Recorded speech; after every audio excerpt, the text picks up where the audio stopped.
आज हिंदुओं पर बहुत संकट है। अपने ही देश में हम हिंदू धर्म को उतना न्याय नहीं दे पा रहे हैं। पश्चिमी उत्तर में आकर तो मानो ऐसा लगता है कि ये मिनी पाकिस्तान है। अब हमें मुखर होना है। हम ऐसा नहीं होने देंगे, जो कुछ हो जाए। इसलिए अब तो प्रत्येक घर में हिंदू धर्म की पाठशाला बनानी ही पड़ेगी। प्रत्येक माँ बाप को अपने पुत्र पुत्री को हिंदू धर्म की शिक्षा देनी ही पड़ेगी।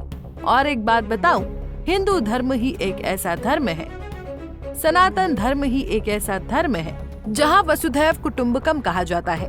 हम पूरी वसुधा को अपना कुटुम्ब मानते हैं।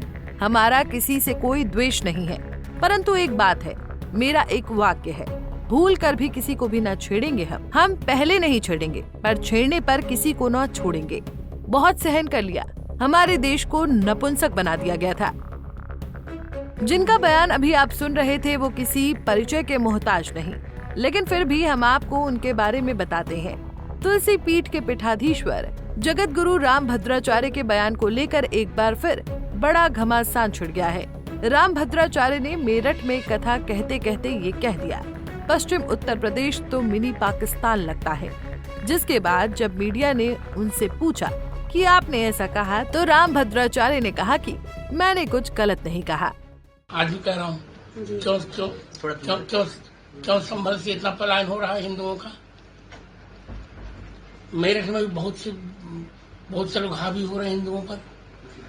मुजफ्फरनगर में हावी हो रहे हैं हिंदुओं की। कौन गलती मैंने कही? अब इस बयान पर मुस्लिम धर्मगुरु, बीजेपी के तमाम विरोधी और विपक्ष सवाल उठा रहा है।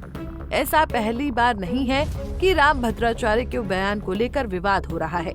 स्वामी राम भद्राचार्य पश्चिमी यूपी के मेरठ में राम कथा कहने पहुंचे थे, लेकिन कथा कहते कहते स्वामी जी ने ऐसी बात कह दी जिसके बाद हंगामा मच गया।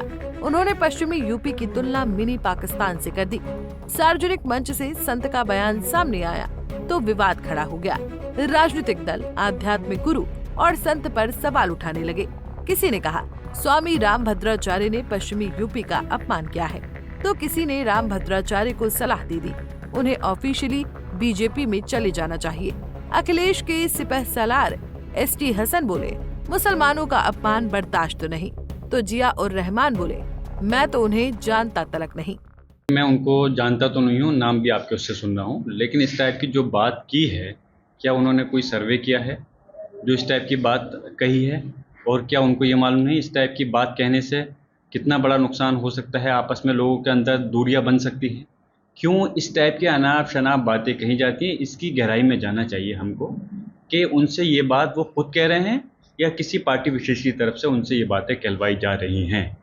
और संभल के अंदर जो इस टाइप की बातों को कह करके गुमराह किया जा रहा है पूरे प्रदेश और देश को कि संभल से हिंदू समाज, जैसे उन्होंने साथ में मुजफ्फरनगर और मेरठ को शायद आप बता रहे हैं जोड़ा है, जो ये बात कह के संभल को बदनाम किया जा रहा है। पहले संभल के इतिहास को पढ़ें, संभल के अब प्रेजेंट को देखें और देखें संभल के अंदर से। और मैं समझता हूँ कि लोगों का जो यहाँ से जाने का काम होता है, ऐसा नहीं हिंदू समाज के लोग गए हैं, मुस्लिम समाज के लोग भी गए हैं। क्यों गए हैं? इसका मतलब ये नहीं कि डर के खौफ में गए हैं। वो लोग इसलिए गए हैं क्योंकि अपने बच्चों को अच्छी शिक्षा दिलानी थी, अच्छा रोजगार दिलाना था, अच्छी फैसिलिटीज चाहिए थी। विपक्ष ने कहा कथावाचक हैं या हमारे साधु संत हैं, उनको इन सब बयानबाजियों से बचना चाहिए।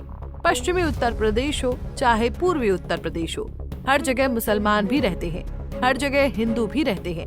ये अलग बात है, कहीं संख्या ज्यादा है, कहीं संख्या कम है, लेकिन ये देश सभी का है। कांग्रेस प्रवक्ता सुरेंद्र राजपूत ने स्वामी जी को सलाह देते हुए कहा, अगर आपको सामाजिक और धार्मिक जीवन में कहीं कोई दिक्कत आ रही है, राजनीतिक जीवन में आप आना चाहते हैं, तो आपका स्वागत है। खैर, संत का बयान और उस पर खड़ी सियासत के बीच बीजेपी राम भद्राचार्य के समर्थन में खड़ी नजर आ रही है। अगर वो कह रहे हैं तो सही बात कह रहे हैं। हिंदुओं को मेरठ पश्चिम उत्तर प्रदेश की बात उन्होंने की और देश की बात की।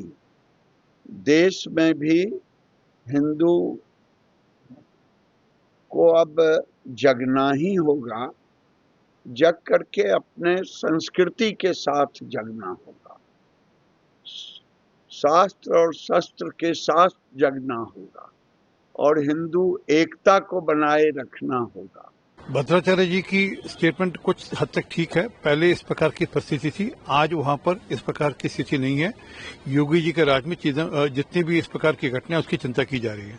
हालांकि इस पूरे विवाद के बीच जगतगुरु अपने बयान पर कायम है। अपने को सही साबित करने के लिए उन्होंने संभल पर जारी 450 पन्नों की न्यायिक आयोग की रिपोर्ट का भी हवाला दिया, जिसमें कहा गया बार बार दंगों से संभल नगर निगम क्षेत्र में हिंदू आबादी कम होती गई। अब वहां सिर्फ 15% हिंदू आबादी बची है, बाकी पलायन कर गई।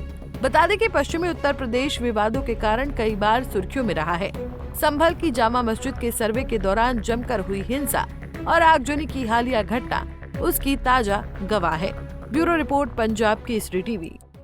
हमसे जुड़े रहने के लिए हमारे YouTube चैनल को सब्सक्राइब करें और नई वीडियो की नोटिफिकेशन के लिए बेल आइकॉन को दबाएं।